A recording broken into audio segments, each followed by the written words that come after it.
Namaste. Today I'm going to share with you my volunteering experience at the Isha Yoga Center in Coimbatore. So recently, about a month back, I finished my inner engineering program and got initiated to the Shambhavi Mahamudra practice, and I was practicing it every day, and getting initiated to the Shambhavi Mahamudra also gave me a lovely opportunity to be a volunteer at Isha Yoga Center and really be part of the Isha family. So I'd heard a lot about inner engineering and how these 7 steps, and especially the Shambhavi Mahamudra, can really change your life and bring so many positive shifts within you.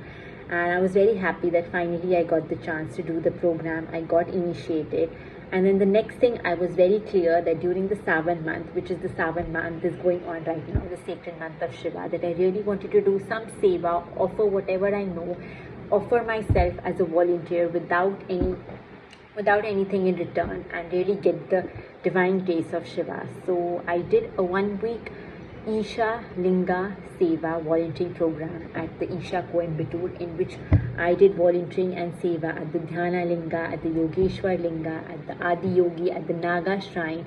It was very nice. The people who visit there are so nice, full of devotion, and it was really nice.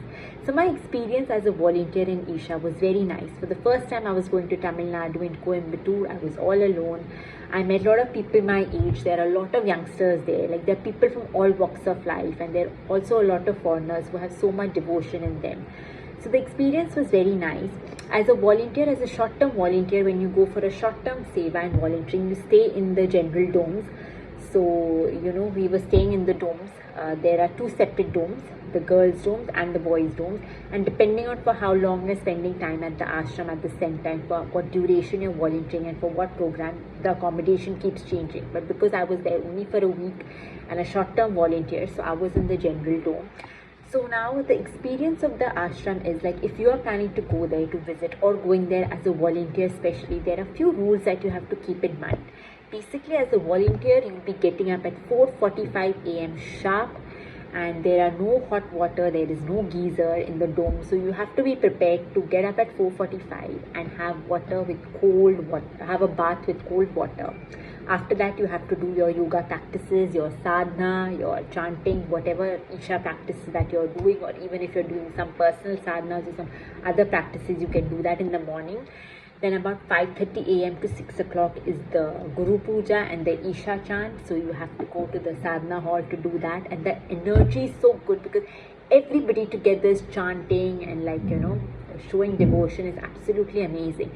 And especially for Shiv devotees, you get woken by a Shiv Aarti. It's lovely.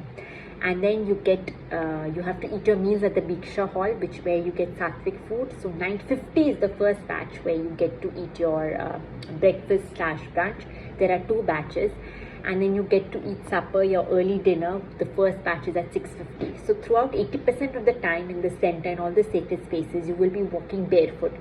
So you have to carry any massage oils or any comfortable footwear that might not get lost, because during the day 80% of the time you're going to be walking barefoot, and it's always constantly raining there. So if you plan to go there to visit or as a volunteer, you must carry an umbrella or a raincoat, because keep in mind that right now in the monsoon season you will be getting wet half the time. I was walking barefoot, I was getting wet, then getting dried again, because half the time there's so many open spaces that from one place to another there is so much walking that you do end up getting wet.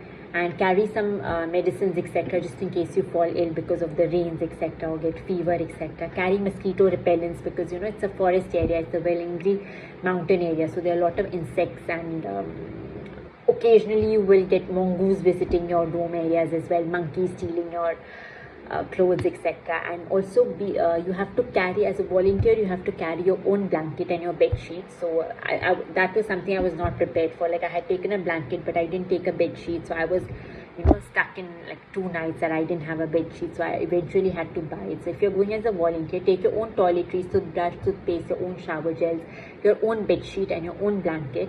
And you won't be getting much time to use your phone. So if you're addicted to phone, know that it will also be a digital detox, because morning to evening you're going to be busy in your volunteering work, in your seva work.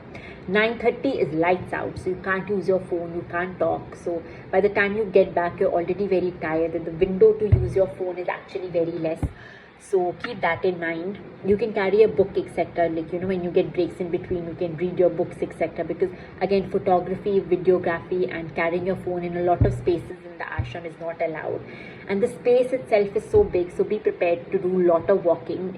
I think it's 3 to 4 kilometers. The whole area is spread between 3 to 4 kilometers. So you have to walk a lot. You have to walk a lot.